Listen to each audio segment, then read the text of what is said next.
So, yeah, very nice. Great.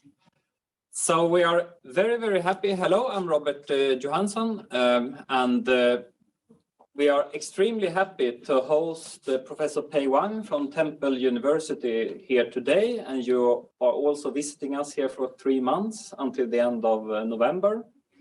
And Pei is really a pioneer in the field of artificial general intelligence, having worked with this since 1986. Developed the NARS model that is also part of Patrick Hammer's postdoc project. And Patrick is a postdoc here at Digital Futures.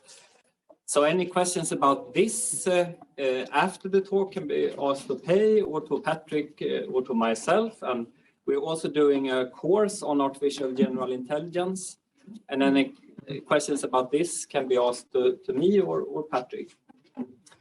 And with that, Pei, I welcome you very much to speak about the basic questions about artificial general intelligence.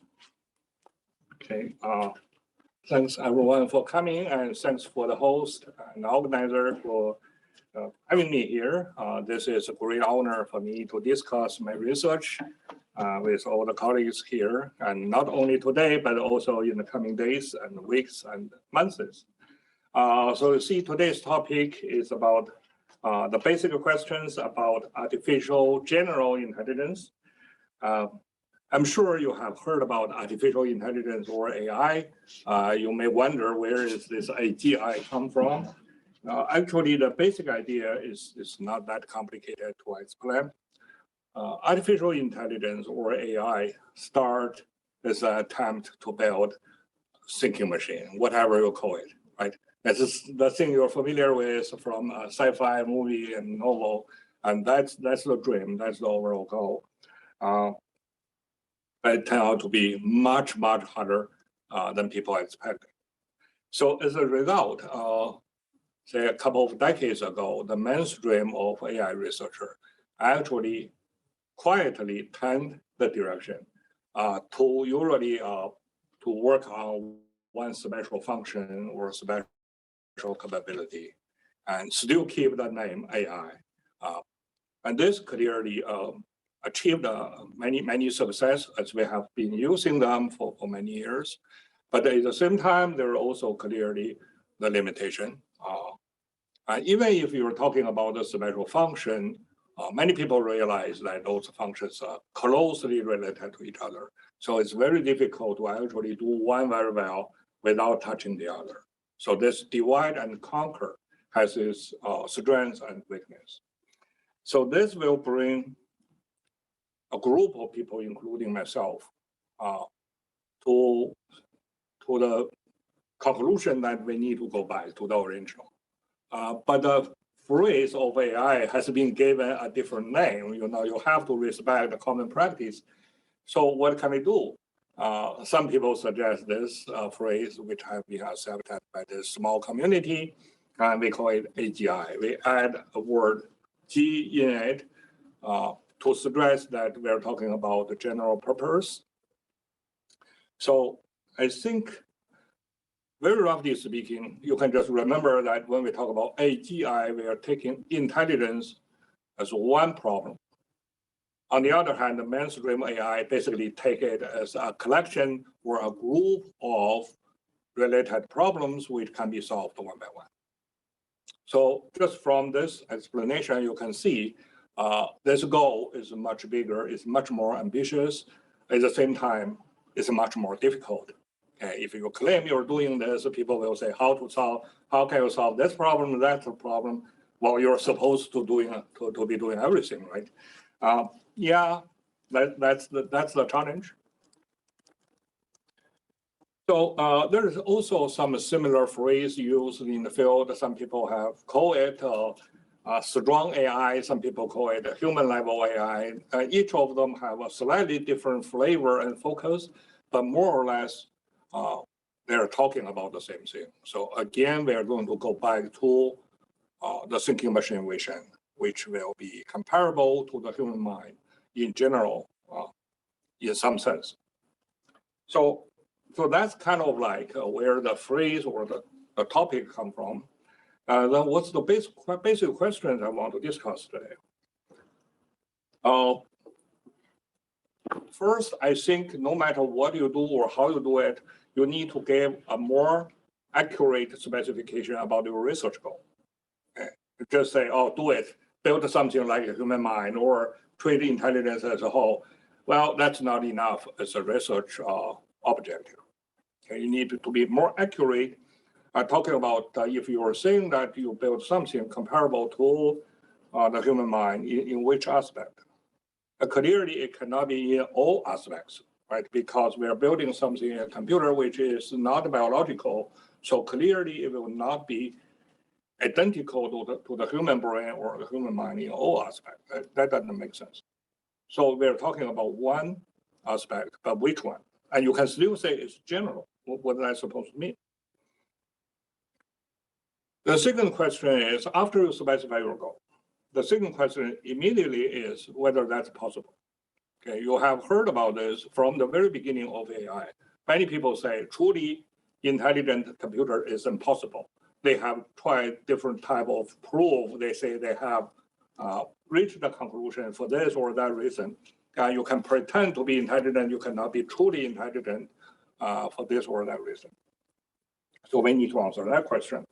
Especially you're talking about AGI. Many people say, yeah, you can solve one problem, you cannot be generally intelligent.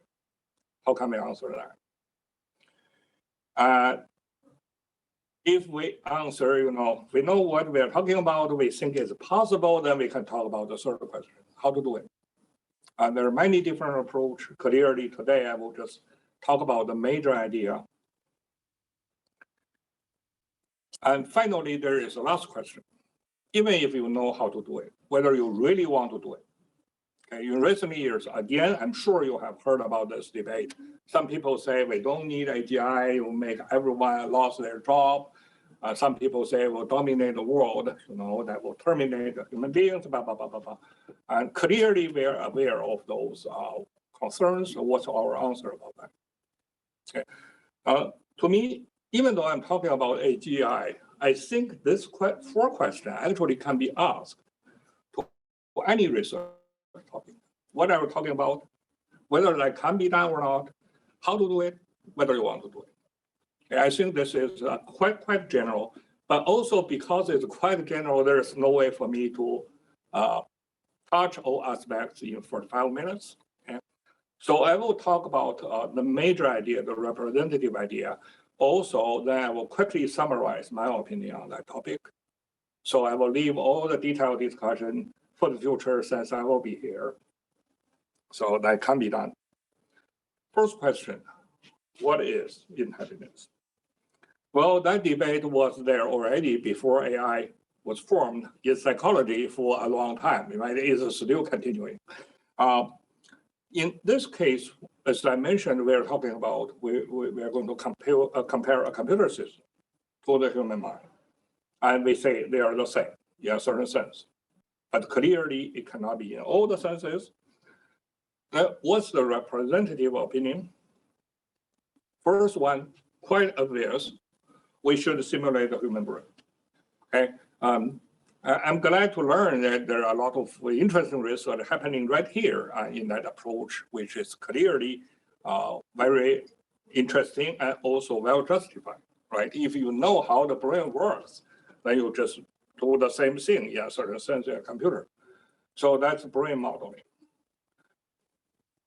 But we need to be aware of, if you are not, that's not the only possibility. Some people say, yeah, brain modeling is interesting, but is it really necessary? Maybe we can just reproduce the behavior without the brain structure. Maybe we can find another way in computer to do the same thing, maybe even faster. The best known opinion in this group is, of course, the Turing test. And now I guess everyone knows it, even the people or even watch it in a movie or somewhere. So that's the idea that you can just somehow reproduce the behavior.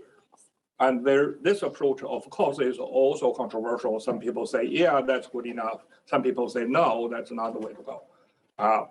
I'm not going to analyze the detail. I just show you this clearly is different from the first group. Guess what? We have a third one. And this approach say this is more come from the people who major interest is in application, is in solving concrete problems. We just want that problem solved. That problem traditionally can only be solved by the human mind. Now we want to use a computer to solve it, or maybe even do better.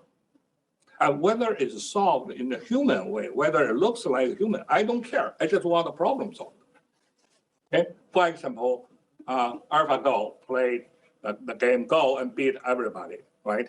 And the self-driving car, it doesn't have to drive exactly like a human driver, but as far as you can move the car from one place to another safely, that's driving. That's what we want. Okay. So this is actually a larger group within the AI research. And they are doing all kinds of expert systems, or if you do not use that name, it's still special purpose system, which are evaluated according to its performance certain problem. How is it related to human? It's just because that problem was solvable by human mind in the past, only by human mind. And whether this computer is doing it exactly in the same way, it doesn't matter to them. Okay, you cannot say this is not justifiable. It is justifiable, but clearly it's different from the previous. And we have a number 4. Some people say, yeah, if you just do it, solve this problem, that problem, and so on.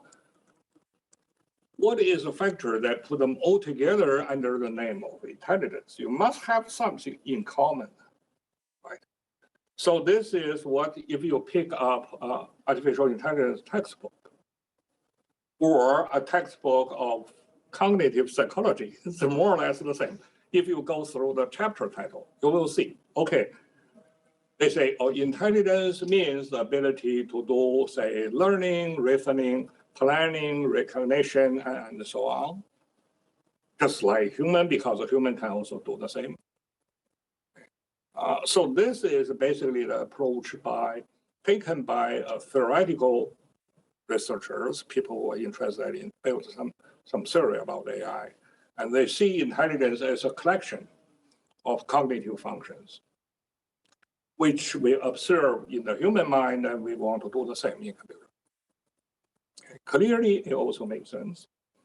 And finally, there are people ask, okay, we can ask the same question, what's the principle behind all those functions that relate them together? We can call them intelligence.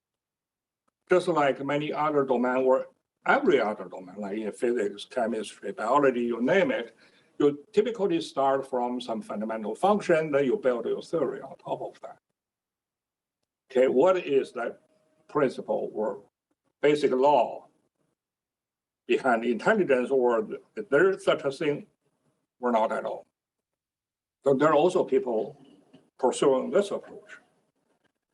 So this is not really my discovery, even though the category is something I kind of use. Okay, everyone in the field know that under the name of AI, people are doing different things.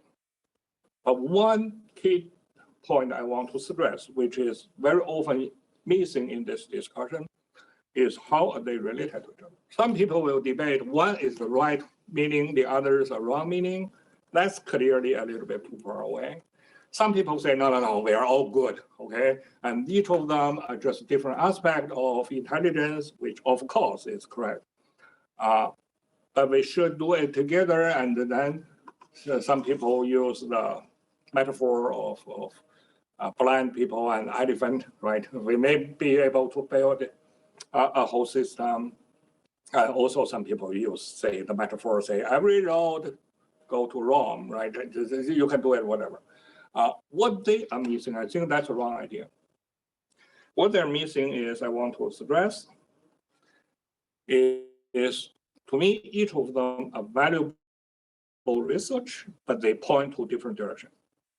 Okay. Accurately speaking, they're different disciplines, even though they share the name of AI for historical reasons. Are there any overlap? Of course, there are overlaps. But their final goal, their milestone, their evaluation criteria, all the other things are very different from each other. Okay, we should learn from each other. We should work together with each other, but do not confuse the goals. Okay.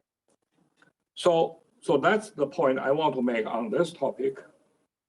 Then, of course, what's my working definition?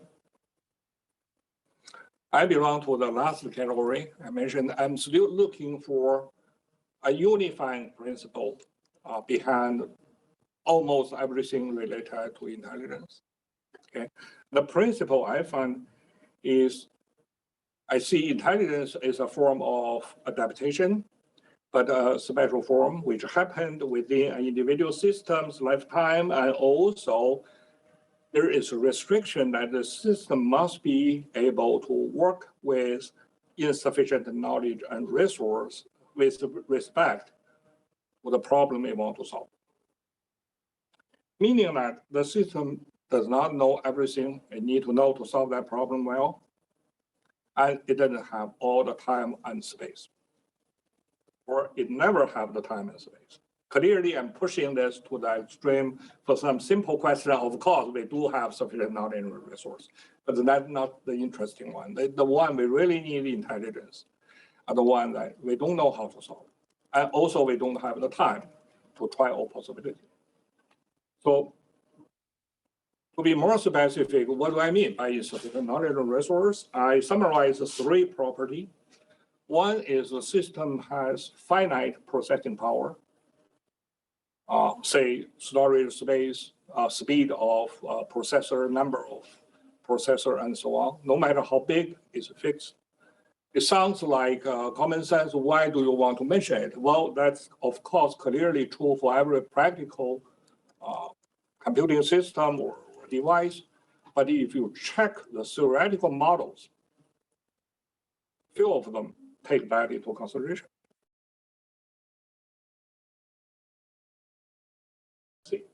Second, it needs to work in real time, meaning that the new problem will appear at any moment. It's not appear only when the system is idly waiting for a new problem.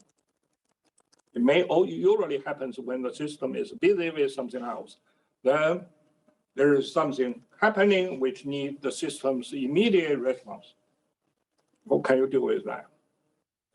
We have to, but how can we build a computer system to work in that environment? Finally, open to new information. This sounds also trivial. Well, you can always load the data into it. But here, open means without any restriction to the content of the information, which means you can tell the system which directly contradicts to its previous belief. Then will that crash the system? And also you can ask the system a question that beyond its current capability.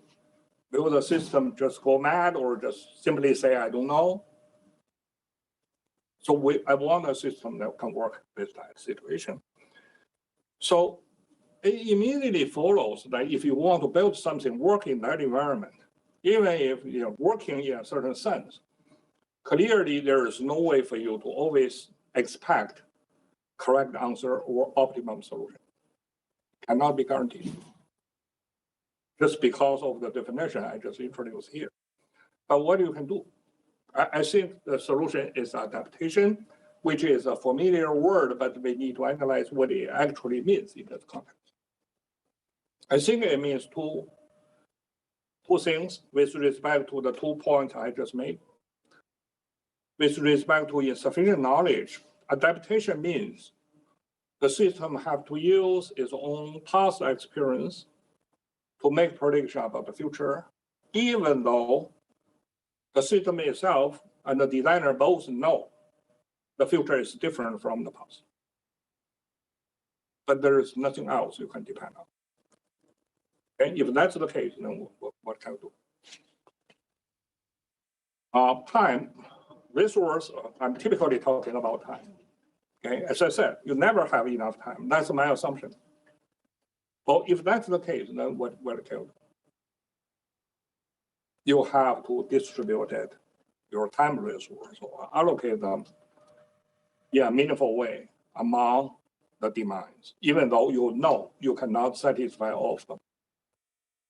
Because I already put that into the definition. Okay? That's what an intelligence have to be able to handle. So how? Well, that's a separate story. Okay, at least I show you this is what I want to do. So this is a simple diagram which can intuitively show you the difference between my definition and the common definition out there.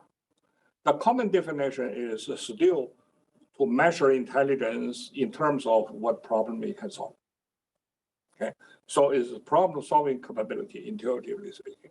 Or let's say if we can give a computer a score in terms of its performance at a certain problem, which here we just don't go into detail, just abstractly say that I can give the system a score, okay, to indicate its performance in problem solving. Then, according to the everyday or common judgment, the higher that level is, the more intelligent the system will be. That's how it's evaluated. Okay, but to me, you'll see that. To me, that's not really what intelligence is really about, or at least my version of intelligence. My version of intelligence is really about how that measurement is related to time. In this case, I distinguish 4 different categories. The first one is what I call computation. Here, computation is used in the sense of Turing computation. It's in a theoretical sense. It's not in the sense of whatever you do with a computer. Okay? In theoretical sense, a computation is a fixed mapping from input to output. Has nothing to do with time, has nothing to do with history, have nothing to do with context. Okay, you always use the same algorithm to handle the same problem, get the same result, use the same amount of time. That's what Turing machine, how computation is defined in theoretical computer science. So in terms of a function of time, you see this is a straight line. It's a horizontal line. It doesn't change over time. And where this line is doesn't matter. Okay, as far as it's a horizontal line, and that corresponds to a constant amount of constant level of problem solving capability. Okay. The second category is the recently popular machine learning system, which learns clearly. That means its score on that problem improve over time, but it will converge to a computation, or the learning rate will decrease over time. Okay, all the machine learning algorithms we have seen, most of them satisfy this. And finally, this is what I really want to do. That's what I call adaptation. Okay, actually, previously I also call it learning. But later I see learning also get a loaded meaning by the machine learning community, just like AI have been something else. So I pick adaptation, even though learning may be better if we take it in the original sense used in psychology. Okay, in that sense, learning does not converge to a fixed input-output. We learn all the time, even though on one concrete skill, maybe you say, "Yo, I have learned that." You don't continue to improve, but overall, that's not the picture. Okay. So of course, here we are talking about a highly idealized, simplified situation. So it's kind of like the learning rate is a constant, but in reality, of course, it's not. But it's going on. And finally, there is another category you'll see I put between quotation mark. That's in recent years, some people talk about the superhuman intelligence. It's kind of like not only the score itself increase over time, even the learning rate is exponentially increasing. Short answer is I don't believe that can happen. Okay, I have a lot of arguments, so I don't want to talk about. But today I basically use this to say this is traditional computation. This is machine learning. This is what we want to do. And here you'll see if you you take that point, you see where is the intelligence measurement. It's in the derivative of the function. It's not the function value. That is why we have a lot of traditional AI system and machine learning system which can do much better than human. We still have the intuitive feeling. It's not intelligent. Why? Because I believe deep in the heart, everyone actually is talking about this growth rate. It's not the value itself. Okay. When we talk about humans, these two are correlated because we start more or less at the same point. It's a baby. Okay. If you can do very well, that means you can learn faster. But as soon as you extend that category concept into computer can cheat. Okay. You can build a lot of things into it, then it will stay the same all the time. They do better than you, but it doesn't learn at all. So I try to convince people this is a better usage. I'm not saying the other meanings are wrong. There is no such a thing as right or wrong for the meaning of a word. I would say this is a more proper usage of what intelligence means. Or in other words, at least that's what our team are doing. Okay, we respect the others, but we say that's a different problem. So is AGI possible? The first answer, of course, it depends on which version are you talking about, right? All those 5 categories I just mentioned, you can talk about whether this is possible, this is possible, this is possible. And one answer, the answer to one of them does not apply to the other. That's also a common confusion in every day, the current debate about AI. Very often you find that these 2 groups, they're really not talking about the same thing, even though they use the same phrase. Okay, they say this is possible, this is not possible, but they're not talking about the same. So the first thing I want to say is you need to talk about which one. And second, intelligence, according to all the 5 categories, if you check carefully, is still not a yes/no matter. It's a matter of degree. Okay, so we are not really talking about build something which is exactly the same as a human. We say they're close enough. So this probably a question about whether it's possible or not actually should be put in a better, more accurate form. That is how close these 2 can be. Okay, it's not completely possible or completely impossible. So I think that's the better question that can be meaningfully discussed. And also, this is argument usually used by people who believe it can be done. The argument is just like everything else. You know, use computer, as soon as you learn, you study this process well enough, as soon as you can specify it accurately, you can realize it or simulate it in a computer. So why intelligence is different? Many people put it that way.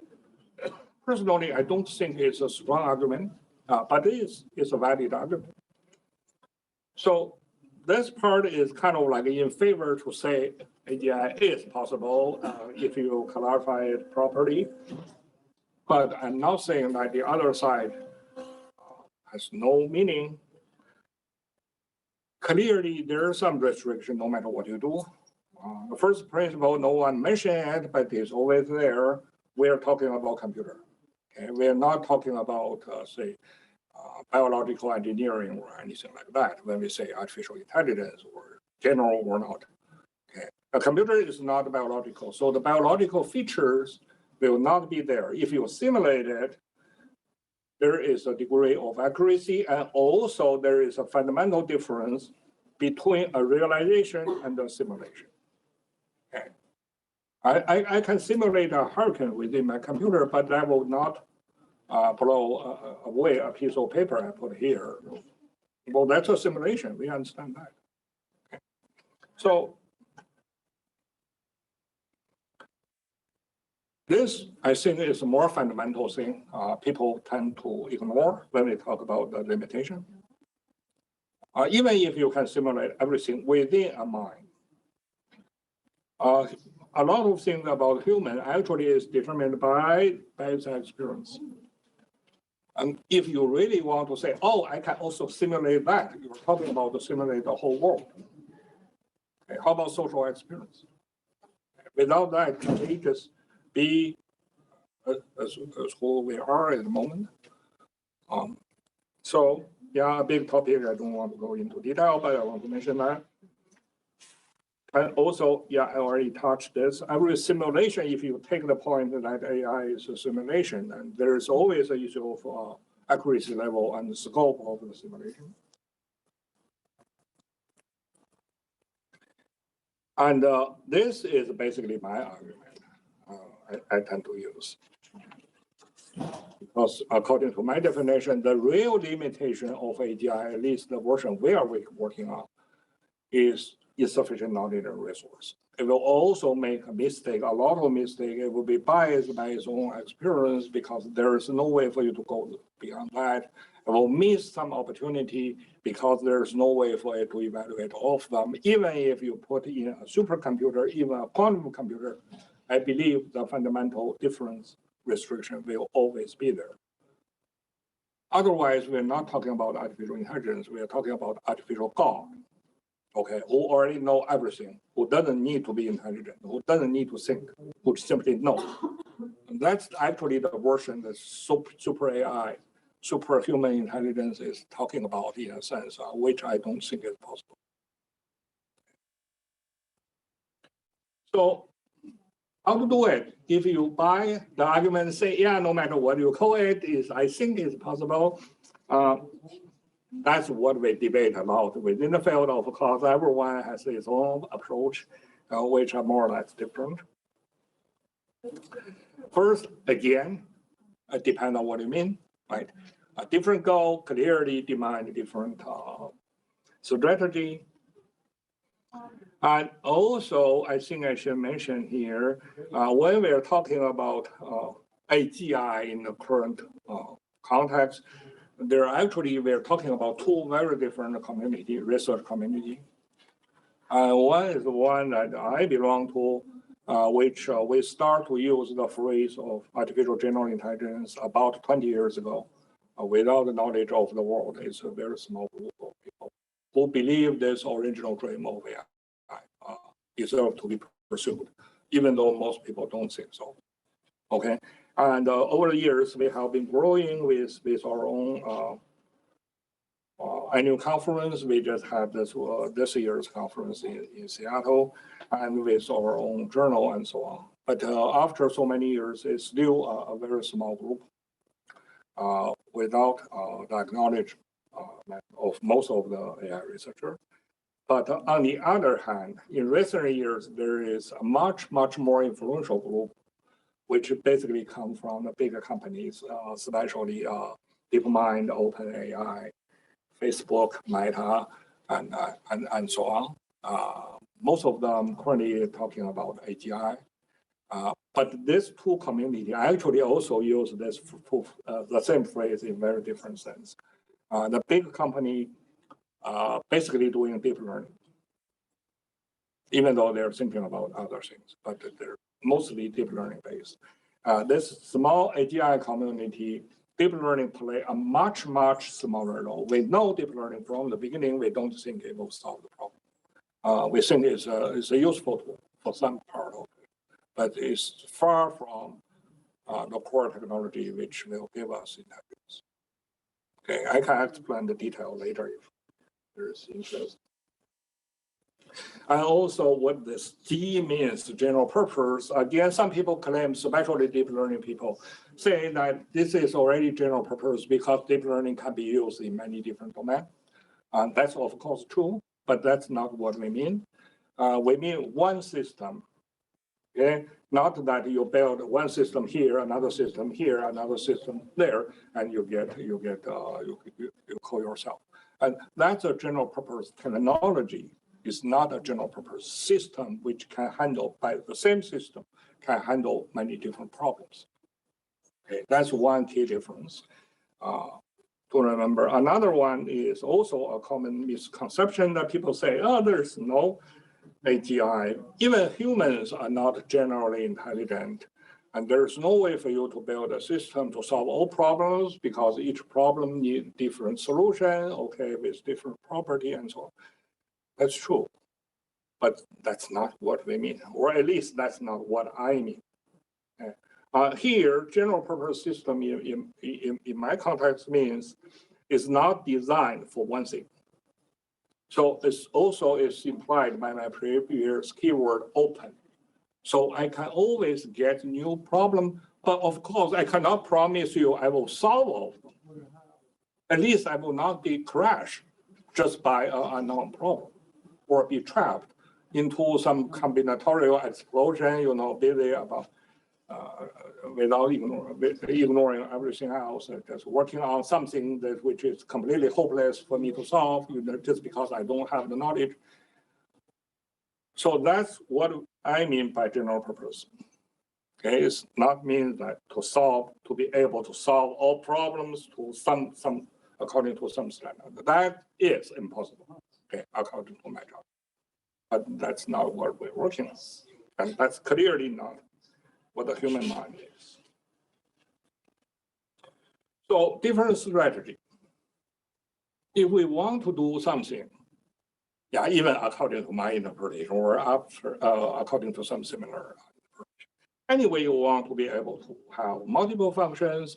Clearly, if you take a functional point of view, you want to do, say, learning, reasoning, perception, and action, and planning, and how clearly you cannot just write one piece of code and do all of them. So I see there's three major approach with or strategy. One is clearly the hybrid approach. Basically means that from the current AI, all the functions have been already achieved to a certain level. Why not just put them together? Okay, that's something some people promoted in recent years. Say just let's work together, right? Put our result into one system, then we get a general purpose system. Sounds very meaningful, but if you actually try it, you will know it doesn't work. Simply because all the pieces have been developed under very different, usually incompatible theoretical foundation. You can put them together to solve one problem. Usually that actually may happen. We did that ourselves. For one special application, you do a customized system, use multiple technology, each cover one piece.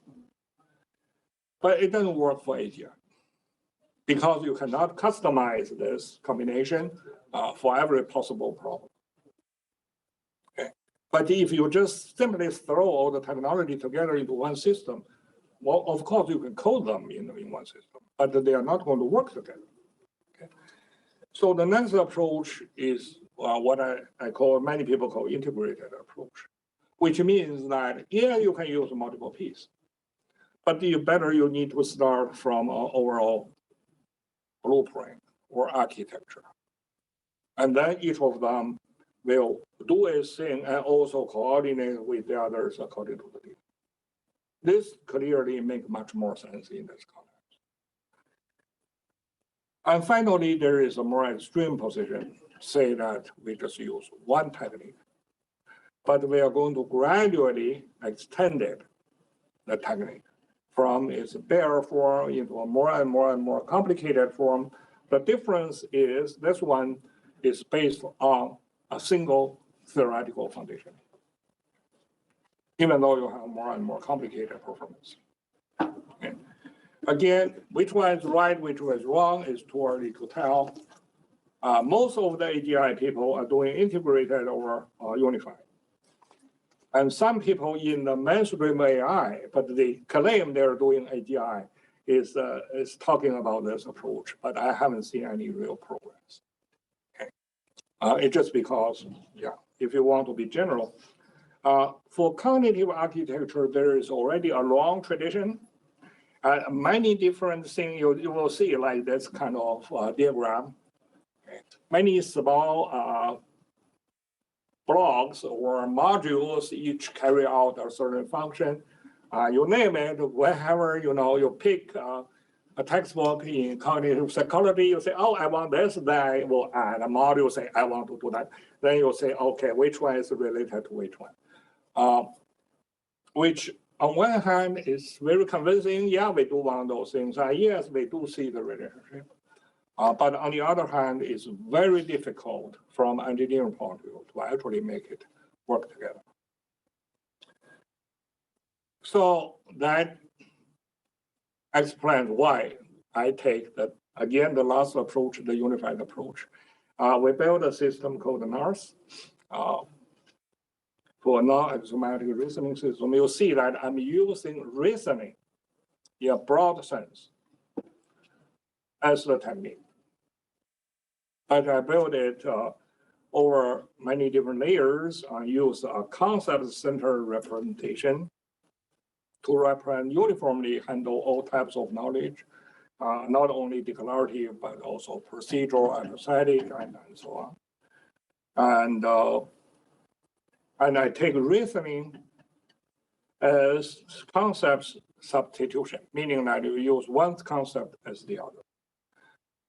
I'm not using reasoning in the current sense of theorem proving, which means from truth to truth, okay, as you do in mathematical logic.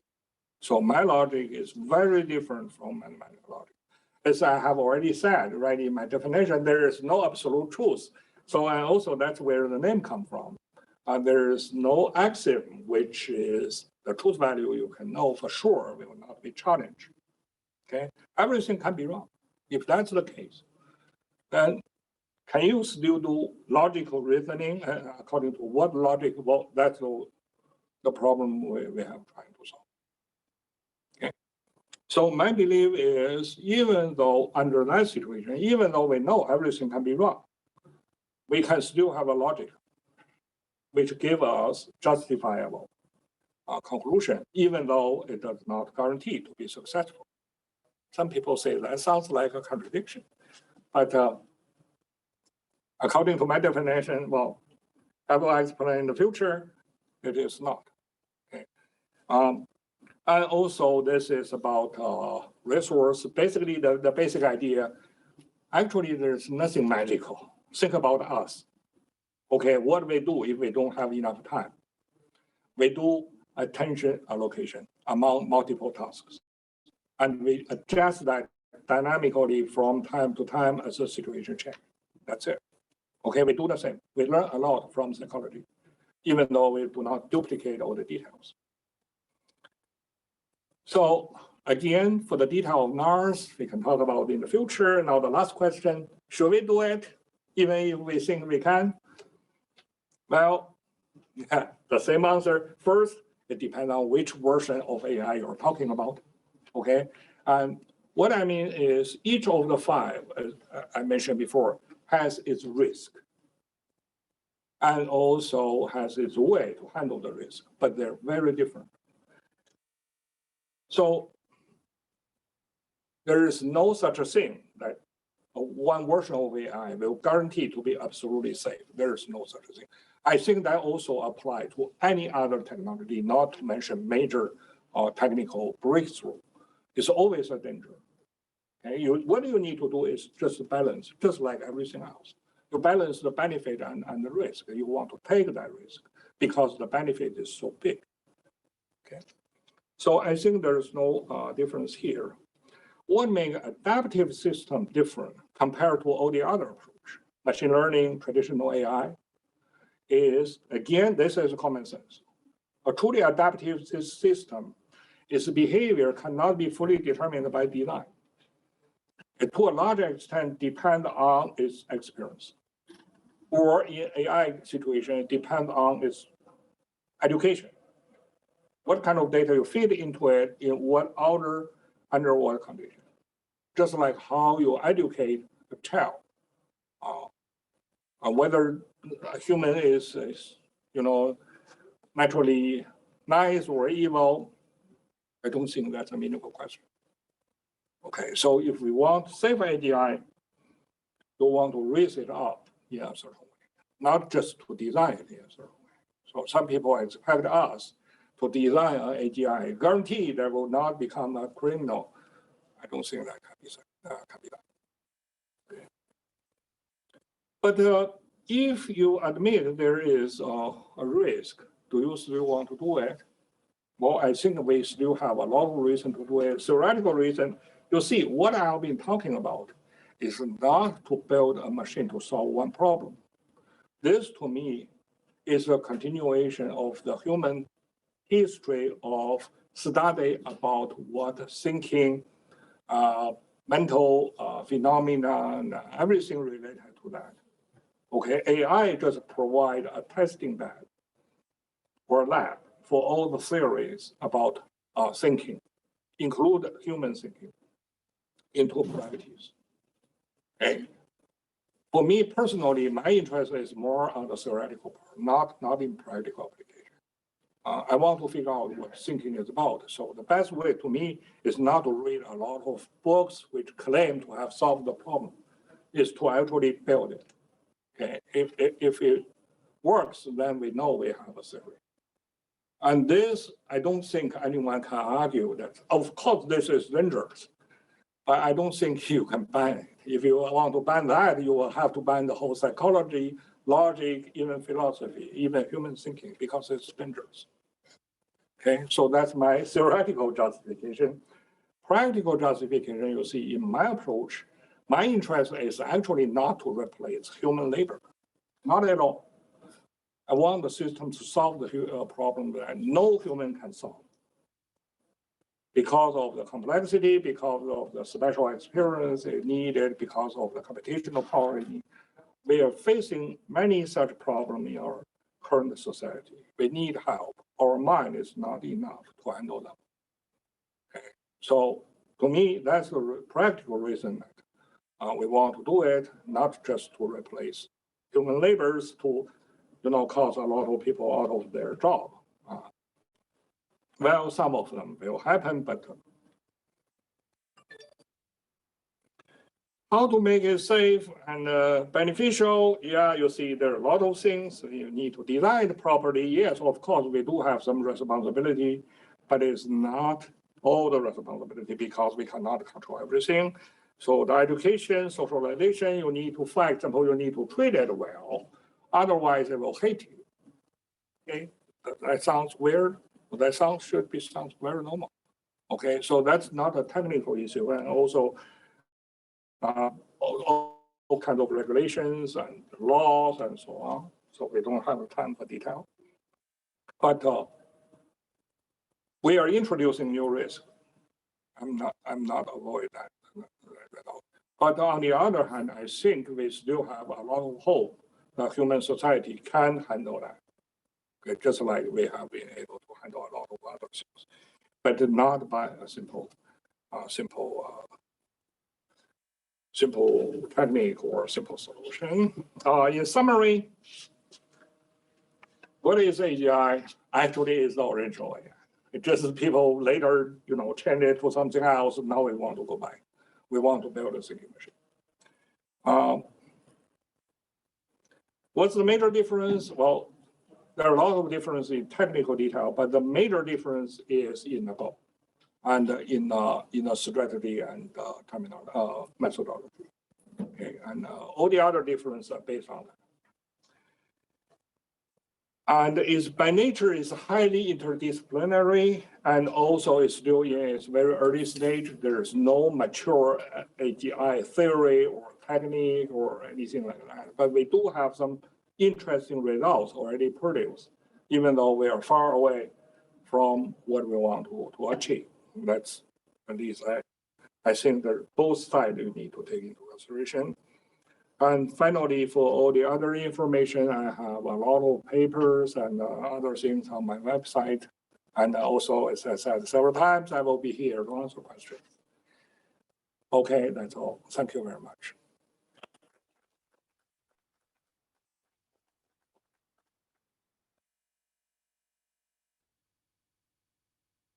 I guess I have a question. So you said that there were limitations in deep learning that made it impractical for work with AGI.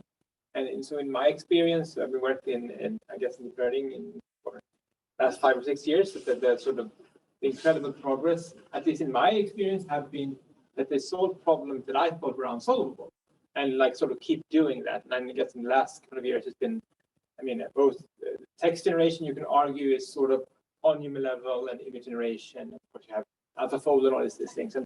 But what are you thinking are the sort of things that we can't do with deep learning that makes it impossible to use deep learning for AGI? Again, the problem is not in the solution, it's in the problem. What I don't like deep learning or machine learning in general, actually, I already kind of like touched that in that diagram. Yeah. Is what is the problem? If you want a specific input-output mapping, Sure. of course, deep learning is perfect. I cannot do better. I cannot. Yeah. But my problem is adaptation is not oriented to one specific input-output mapping. Okay. We are not approximating an optimum solution. So that's kind of like a very general description about the difference. We can talk about detail. The detail, again, is in, so this is what I mean. The detailed part is, so to me, this is deep learning. You want to reach a certain level of performance. Okay. Well, yeah, if that's the goal, yes. Okay. I want to be open-ended. Uh-huh. Okay, I don't have one specific problem in my mind.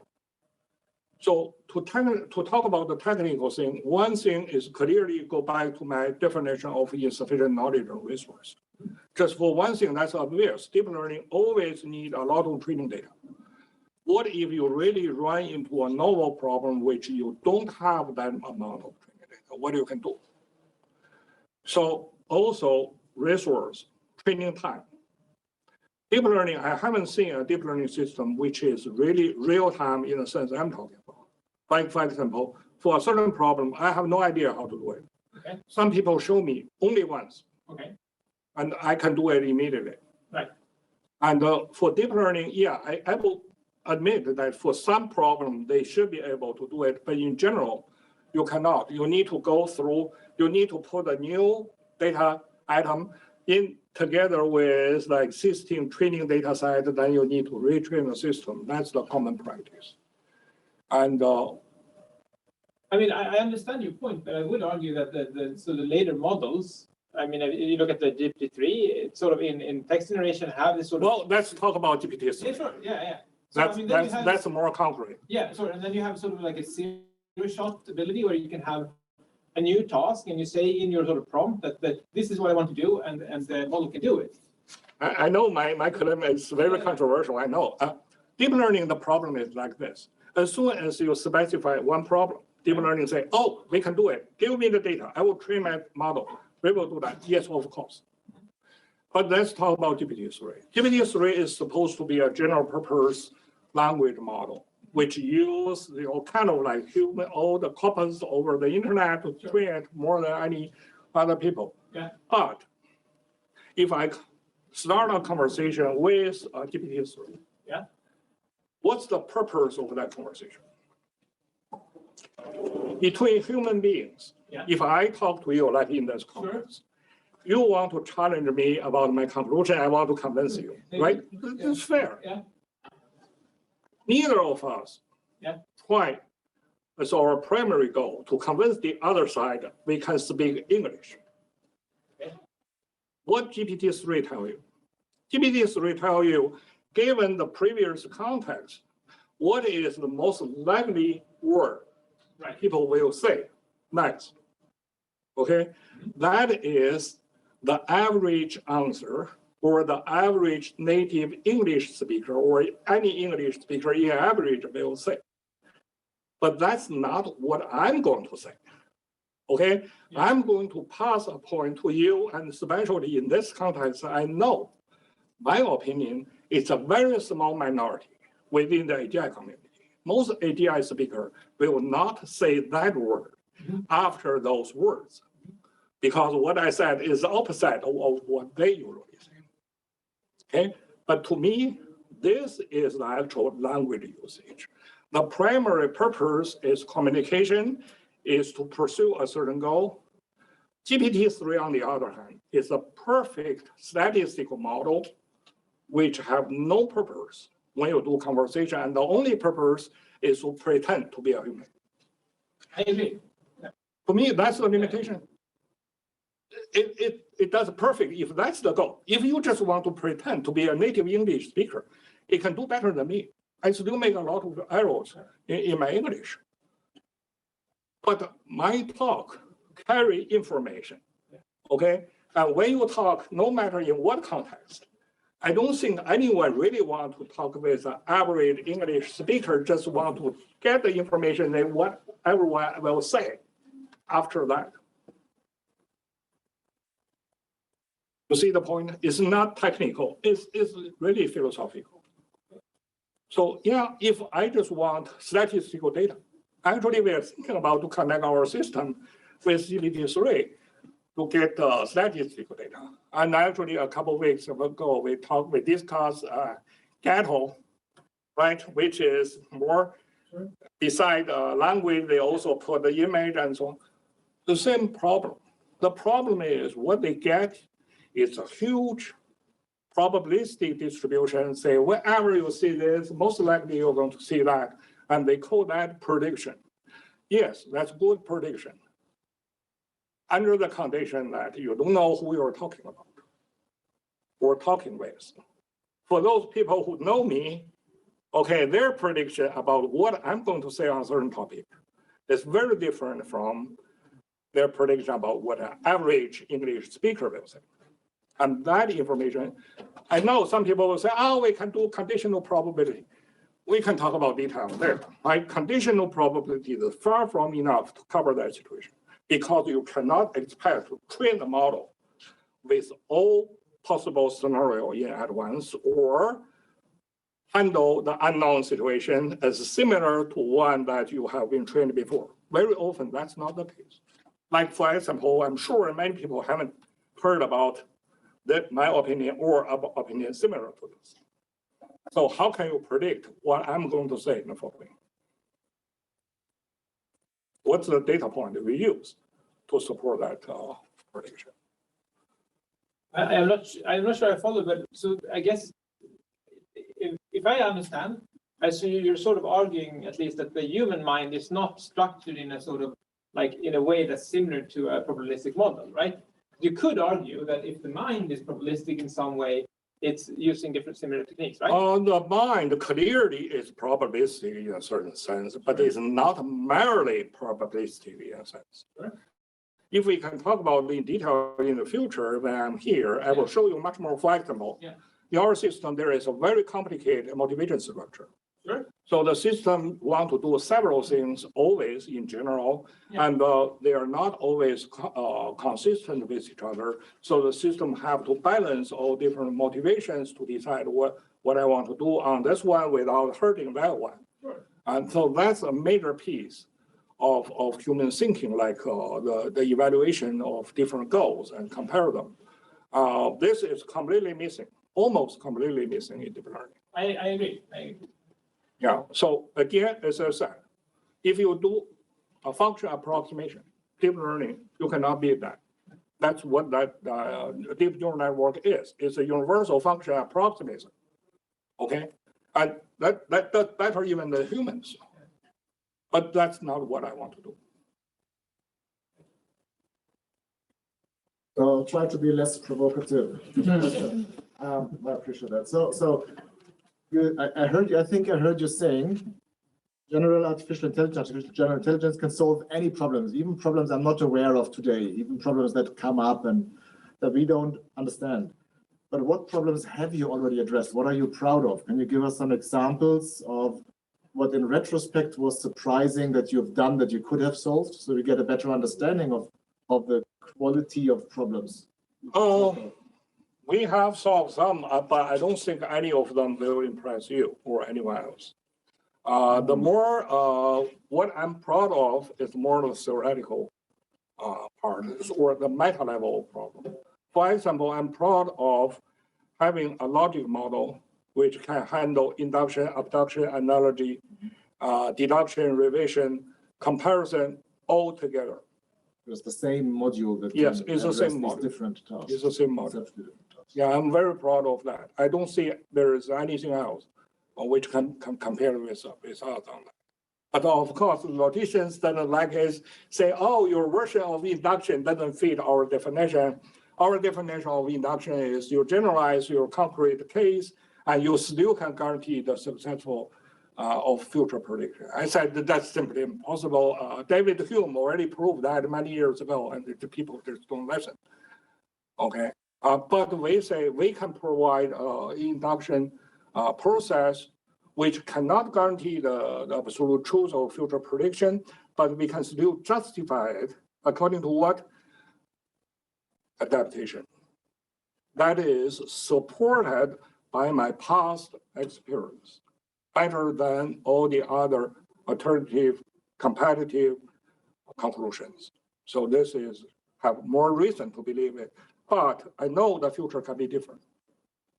Okay, so agree with the past doesn't guarantee my success in the future, but agree with the past is the only thing you can have.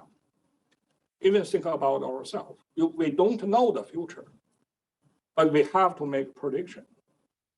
In what sense? One prediction is better than the other.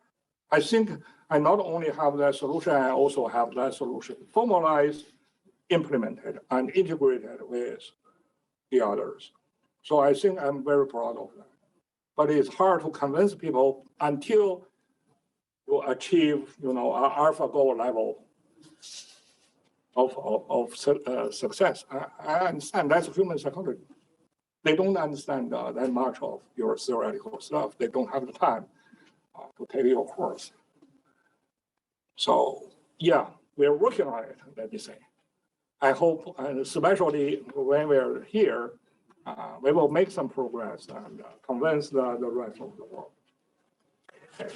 So I'm sure we will make a lot of progress here. And just to state it to everybody listening, and that Pei is here for 3 months, and you are very welcome to having discussions with people interested here at the hubs. So thank you so much for this talk, Pei. Extremely interesting. Thank you. Thank you.